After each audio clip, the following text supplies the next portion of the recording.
My religious mother-in-law told my daughter that Santa isn't real, so I told her that God isn't real. My mother-in-law doesn't like me at all. She's one of those typical moms who doesn't want her son to be stolen away by another woman, so my mere existence is enough for her to resent me. It doesn't help that I don't practice her religion, and we don't plan on baptizing our children. This is a mutual decision between my husband and me. For a little extra context, she regularly sends me Bible verses and quotes about being subservient to your husband to get under my skin. After telling her very nicely and calmly to stop once, she had a full-blown meltdown about how I won't let her save me, so I just ignore her messages now. My daughter, 4F, loves Christmas. She loves decorating the house and helping bake cookies, and she gets to pick out the tree this year. She's so excited, it's literally adorable. She's been talking about it since July. She is also a firm believer in Santa. She already has a mile-long list of things she wants him to get her. Side note, she isn't spoiled at all. Some of the things on her list are random items she sees at the grocery store or things on our shelves. Our dog, whom we've had for 6 years, is on her list. She just likes writing them. My mother-in-law was over today, and my daughter was asking me to add another random item to her Santa list. As my mother-in-law heard her say it, she immediately responded, saying that Santa isn't real, and that my husband and I are the ones who buy the gifts under the tree. This obviously went over like a lead balloon with my child, but my mother-in-law looked pretty pleased with herself for the mess she just created for me and for breaking my daughter's heart. I immediately told her to pack her things and get out of my house, emphasizing that she wasn't welcome near my baby anymore. She tried to argue that she did us a favor and that our child shouldn't be thanking a man who doesn't exist for the nice things we do for her. In response, I pointed out the irony of her statement, given that she has spent her entire life praying to a man who also doesn't exist. I also told her I was very sorry she let hate breed in her heart, then I slammed the door in her face. My husband is completely on my side and is devastated that his mom ruined something so special for our daughter.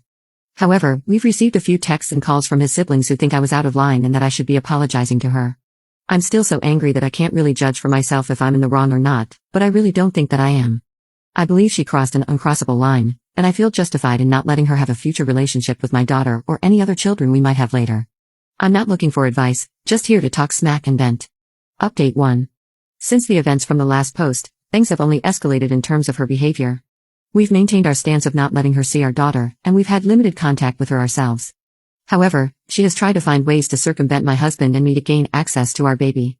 She started sending our daughter presents that are clearly from Amazon, but with gift notes that say, "From the real Santa," and "Grandma will see you soon," and other insane things like that. We've been documenting all of this, and we started donating all of the toys and clothing to local charities or to our daughter's school's community pantry so that a child with nothing can have them instead. We've also had my husband's sister call us and tell us his mom is on the verge of deleting herself because we took her only happiness away from her. In response, we suggested that she should be checked into inpatient if she's making those kinds of claims. I apologize if I sound cruel, but I won't let someone manipulate me like that. We hadn't heard from anyone regarding mother-in-law in a week or so we started to feel like maybe she was calming down and accepting that this situation was caused by her actions. What we didn't remember was that she's authorized to pick our daughter up from school. Yesterday, I got a call from the front office of her school, saying that my mother-in-law had called and said she was on her way to pick our baby up for a surprise adventure with Grandma, and to make sure she was waiting in the office so they could leave as quickly as possible. When I got this call, I literally grabbed my bag and walked right out of my job to be able to get to the school before she did. I also made sure her school knew that my daughter was not to be released to anyone other than myself or my husband. After getting off the phone with me, the school decided to contact the police and to put the school into a soft lockdown, which is when they don't let kids leave classrooms and make sure all the doors to the buildings are secured, but they don't announce it to the kids so no one gets scared. On my way to the school, I called my husband and told him to meet me there and what was going on, and he actually made it to the school before I did. When I got there, the police were questioning my mother-in-law, and upon seeing her car packed full, I could tell her little adventure was meant to be a long-term sort of thing. She was actually going to try to steal our daughter from us. The police took her away, and her car was towed as well. When she was loaded into the squad car, she and I made eye contact for a brief second. She tried to keep her scowl, but quickly her face crumpled, and she started sobbing about how unfair this all is. She cried even harder when the door was shut on her. As justified as we are, this was really hard to watch. I don't know how the legal system works, to be honest, but I'm hoping we can request that she be put into a mental health facility as opposed to jail so she can receive the help she very clearly needs. We also filed for a restraining order against her and took her name off the pickup list at school. My husband's siblings have reached out to us and are completely horrified by what happened, all saying in their own way that they never expected things to escalate like this. While it was annoying to have it come to this before having their support, it is refreshing to have everyone on the same page about this finally. In terms of our daughter, we chose to let her finish the school day so she wouldn't know what had just happened to her.